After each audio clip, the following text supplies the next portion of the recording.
स्वागत है आपका एचजे एडुकेशन हिंदी में। इस वीडियो में हम लोग स्ट्रेटेजिक मैनेजमेंट के बारे में पढ़ेंगे और साथ ही साथ स्ट्रेटेजिक मैनेजमेंट के फीचर्स या कैरेक्टरिस्टिक्स या नेचर को जानेंगे। स्ट्रेटेजिक मैनेजमेंट वह प्रोसेस है जिसमें रिसोर्सेज से जुड़ा प्लानिंग परफॉर्म किया जाता है, रिसोर्सेज का प्रॉपर मैनेजमेंट परफॉर्म किया जाता है और रिसोर्सेज को इस तरह से यूटिलाइज किया जाता है ताकि वे ऑर्गेनाइजेशन का ऑब्जेक्टिव्स को, गोल्स को एफिशिएंटली अचीव कर सके, खासकर लॉन्ग टर्म गोल्स या ऑब्जेक्टिव्स को। दूसरी तरह से कहा जाए तो स्ट्रेटेजिक मैनेजमेंट वह प्रोसेस है जिसमें ऑर्गेनाइजेशन के स्ट्रेटजीज से जुड़ा प्लानिंग परफॉर्म किया जाता है, स्ट्रेटजीज को इवेलुएट किया जाता है, स्ट्रेटजीज को एग्जीक्यूट किया जाता है और ऑर्गेनाइजेशन के स्ट्रेटजीज को असेस किया जाता है ताकि ऑर्गेनाइजेशन का गोल्स या ऑब्जेक्टिव्स को अचीव किया जा सके। स्ट्रेटेजिक मैनेजमेंट में उन इंटरनल और एक्सटर्नल फैक्टर्स को भी एनालाइज किया जाता है जिसका इंपैक्ट ऑर्गेनाइजेशन पर होता है। आगे स्ट्रेटेजिक मैनेजमेंट के प्रोसेस में ऑब्जेक्टिव्स को क्लियरली डिफाइन किया जाता है, स्ट्रेटेजिक डिसीजंस लिया जाता है और जरूरी एक्शंस को भी इंप्लीमेंट किया जाता है ताकि ऑर्गेनाइजेशन आगे बढ़ता जाए। अच्छा, स्ट्रेटेजिक डिसीजंस ऑर्गेनाइजेशन के द्वारा लिया गया उन डिसीजंस, उन चॉइसेस को दिखाता है जो ऑर्गेनाइजेशन को स्पेसिफिक लॉन्ग टर्म गोल्स को अचीव करने में हेल्प करता है। स्ट्रेटेजिक डिसीजंस ऑर्गेनाइजेशन के स्ट्रेटेजी को शेप करने में एक इंपॉर्टेंट रोल प्ले करते हैं और ऑर्गेनाइजेशन के स्ट्रेटेजी ग्रोथ और ओवरऑल सक्सेस में भी अपना कंट्रीब्यूशन देता है। अच्छा, स्ट्रेटेजिक मैनेजमेंट में बिजनेस एनवायरनमेंट को भी एनालाइज किया जाता है, स्वॉट एनालिसिस परफॉर्म किया जाता है। स्वॉट का फुल फॉर्म होता है स्ट्रेंथ, वीकनेस, अपॉर्चुनिटी और थ्रेट। स्वॉट एनालिसिस में ऑर्गेनाइजेशन अपने स्ट्रेंथ, वीकनेस, अपॉर्चुनिटी और थ्रेट का एनालिसिस करती है। आगे स्ट्रेटेजिक मैनेजमेंट के प्रोसेस के अंदर ऑर्गेनाइजेशन का स्ट्रेटेजी को फ्रेम किया जाता है,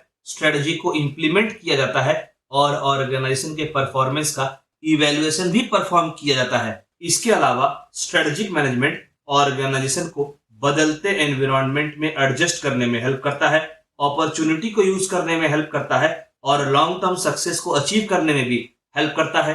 आगे स्ट्रेटेजिक मैनेजमेंट का नेचर डायनेमिक होता है और स्ट्रेटेजिक मैनेजमेंट एक कंटिन्यूअस प्रोसेस होता है। स्ट्रेटेजिक मैनेजमेंट की सहायता से ऑर्गेनाइजेशन रिस्क और अनसर्टेनिटीज को अच्छे से समझ पाती है, इन्फॉर्म्ड डिसीजंस ले सकती है और सक्सेस अचीव कर सकती है।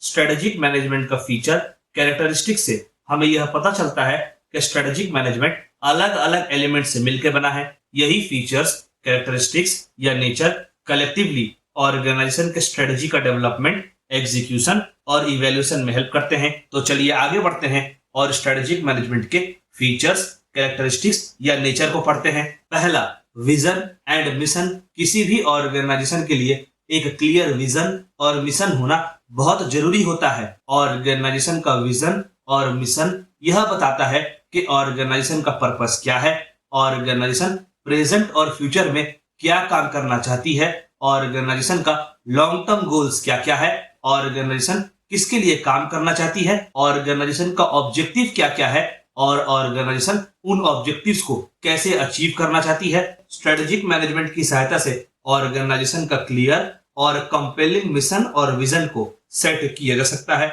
मिशन और विजन स्टेटमेंट ही ऑर्गेनाइजेशन को गाइड करता है और ऑर्गेनाइजेशन को एक पर्पस प्रोवाइड करता है। अगला है long term. Strategic management future oriented होता है और लॉन्ग टर्म गोल्स पर फोकस करता है, ना कि शॉर्ट टर्म गोल्स पर। स्ट्रेटेजिक मैनेजमेंट की सहायता से यह इंश्योर किया जाता है कि ऑर्गेनाइजेशन ऐसे प्रैक्टिसेस और प्लान्स को अडॉप्ट करे जिसकी सहायता से ऑर्गेनाइजेशन को लंबे समय के लिए सक्सेस मिल सके। अगला, प्लानिंग। स्ट्रेटेजिक मैनेजमेंट में ऑर्गेनाइजेशन के अलग अलग एस्पेक्ट से जुड़ा प्लानिंग परफॉर्म किया जाता है और प्लानिंग परफॉर्म करते समय ऑर्गेनाइजेशन का स्ट्रेंथ, वीकनेस आदि को भी कंसीडर किया जाता है। इससे ऑर्गेनाइजेशन अपने गोल्स के हिसाब से अपने रिसोर्सेज को एलोकेट कर पाती है, अपने कैपेबिलिटीज को गोल्स के हिसाब से, ऑब्जेक्टिव्स के हिसाब से एडजस्ट कर पाती है। अगला, adaptability and flexibility. Strategic management का प्रोसेस फ्लेक्सिबल होता है, अडेप्टेबल होता है और फ्यूचर में आने वाले चेंजेस के हिसाब से ऑर्गेनाइजेशन को एडजस्ट करने में हेल्प करता है। इससे ऑर्गेनाइजेशन आने वाले चैलेंजेस और अपॉर्चुनिटीज के हिसाब से अपने आप को ढाल पाती है और आने वाले सिचुएशंस के लिए ऑर्गेनाइजेशन रेडी हो पाती है। अगला पॉइंट है monitoring and evaluation strategic management के प्रोसेस में केवल स्ट्रेटजीज को ही फॉर्मुलेट नहीं किया जाता, बल्कि यह भी मॉनिटर किया जाता है कि स्ट्रेटजीज सही से काम कर रहा है कि नहीं। मतलब स्ट्रेटेजिक मैनेजमेंट के प्रोसेस में स्ट्रेटजीज पर कंटिन्यूअसली मॉनिटरिंग परफॉर्म किया जाता है और स्ट्रेटजीज का कंटिन्यूअस इवैल्यूएशन भी परफॉर्म किया जाता है। अगला पॉइंट है रिस्क। अगर रिस्क के बारे में पहले से पता चल जाए तो रिस्क को मैनेज करना आसान हो जाता है। स्ट्रेटेजिक मैनेजमेंट में पोटेंशियल रिस्क अनसर्टेनिटीज का प्रॉपर असेसमेंट परफॉर्म किया जाता है ताकि ऑर्गेनाइजेशन रिस्क और अनसर्टेनिटीज के लिए रेडी हो सके और रिस्क को मैनेज और मिटिगेट करने के लिए प्रॉपर मेजर ले सके ताकि जरूरी डिसीजन लिया जा सके। अगला कस्टमर सेंट्रिक। स्ट्रेटेजिक मैनेजमेंट का प्रोसेस में कस्टमर्स के इंपॉर्टेंस को समझा जाता है और यह इंश्योर किया जाता है कि ऑर्गेनाइजेशन का स्ट्रेटजीज कस्टमर्स को ध्यान में रखकर बनाई जाए। कस्टमर्स के नीड्स, प्रेफरेंसेस, डिमांड के हिसाब से ही ऑर्गेनाइजेशन का स्ट्रेटजीज को फ्रेम किया जाए ताकि ऑर्गेनाइजेशन कंपटीशन में बनी रहे। स्ट्रेटेजिक मैनेजमेंट का one of the primary objective होता है ऑर्गेनाइजेशन का लॉन्ग टर्म सर्वाइवल और सस्टेनेबिलिटी को इंश्योर करना।